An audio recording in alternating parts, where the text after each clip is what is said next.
Olá pessoal, hoje é segunda-feira, dia 13 de abril. Essa semana a gente espera pela divulgação de diversos indicadores importantes de atividade econômica por aqui. A começar pelo varejo, depois da indústria ter crescido, a gente espera um crescimento também do comércio varejista, que enfrentou grandes problemas ao longo do segundo semestre de 2025.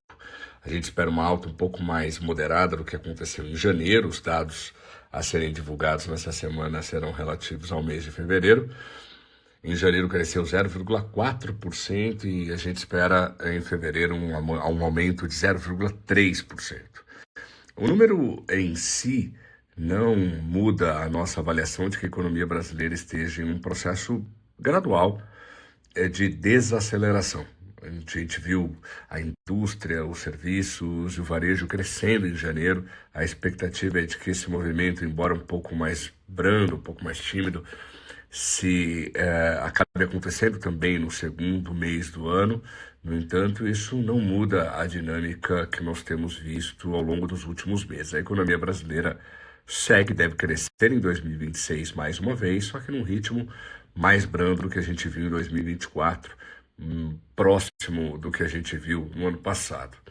Bom, na semana, além dos dados do varejo, nós teremos a divulgação dos dados do setor de serviços, que também deve crescer um pouco mais lentamente do que nós vimos em janeiro, mas também deve crescer na margem, na comparação entre fevereiro e janeiro. E aí com isso, e claro, considerando também o impacto do agronegócio, a gente espera por um crescimento do IBCBR.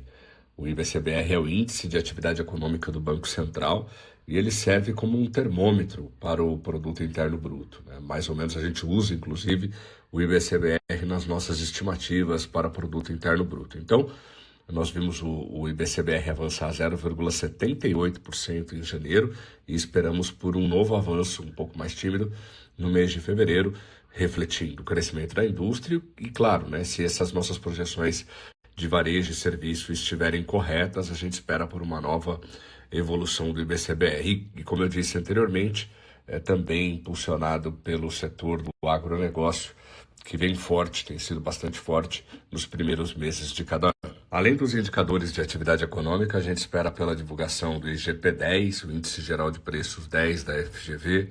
Nós vimos uma escalada muito significativa do IGPM, depois do IGPDI. O número do IGP-10 deve vir forte também. E embora esses indicadores, esses índices de preços estejam sendo impactados pelo aumento do preço dos combustíveis, não é só isso que está trazendo o aumento de inflação aqui no Brasil. O aumento dos preços dos alimentos, que foi grande aliado até aqui nesse processo de desinflação, desde meados do ano passado, também tem contribuído para esse aumento da inflação. Então a gente tem aumento dos alimentos, um pouco em função desse desequilíbrio global causado pela guerra no Oriente Médio, mas também a gente tem a formação de um El Niño que pode impactar as lavouras já em 2026, tem bastante coisa acontecendo. Não é uma inflação fora do controle, mas é uma inflação totalmente diferente daquilo que a gente viu no começo do ano. Só para ter uma ideia, as projeções do mercado financeiro, que estavam antes bem ancoradas ali em torno de 4%, já subiram bastante. O Boletim Focus dessa segunda-feira, dia 13 de abril, já mostra um aumento significativo do IPCA, 4,71%. Eu disse, no começo do ano, as expectativas orbitavam 4%. A nossa já subiu para 5,2% ao final de 2026. E nós antevemos o descumprimento da meta já no primeiro trimestre de 2027. Além dos indicadores de atividade, de inflação aqui do Brasil, a semana também será marcada pela divulgação do índice de preço ao produtor lá nos Estados Unidos. Todo mundo de olho, porque existe uma dúvida em relação ao comportamento do Federal Reserve, o Banco Central dos Estados Unidos. Antes a discussão era de quando o Fed começaria a cortar os juros e agora existe a expectativa, existe a possibilidade de o Fed aumentar os juros, inclusive neste ano. A taxa de inflação ao consumidor, os dados a serem divulgados essa semana são os preços aos produtores, mas um comentário sobre o índice de preço ao consumidor. A taxa anualizada era de 2,4% e ela deve subir para algo próximo de 3,6% quando os números de abril forem divulgados no começo do mês que vem. A gente havia falado no começo do ano, ou melhor, no começo da guerra, de que essa escalada do preço do barril do petróleo poderia provocar um aumento expressivo de preços nos Estados Unidos, o IPC podendo chegar a 4% ao ano, e a gente se encaminha até mais rápido do que a gente esperava para esse cenário.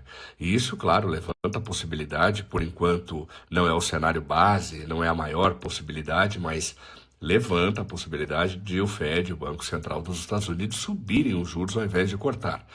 Agora, as estimativas do mercado financeiro é de que um novo corte de juros lá nos Estados Unidos aconteça apenas no primeiro trimestre do ano que vem, no final do primeiro trimestre do ano que vem. Então, todo mundo de olho no índice de preço ao produtor, porque ele pode servir como uma bússola para o comportamento dos preços aos consumidores nos próximos meses. E por fim, os dados, tem muita coisa acontecendo, claro, pulei a parte da guerra aqui, já são muitas semanas, né, com o mesmo diagnóstico, mas nos atendo aqui às principais publicações dessa semana.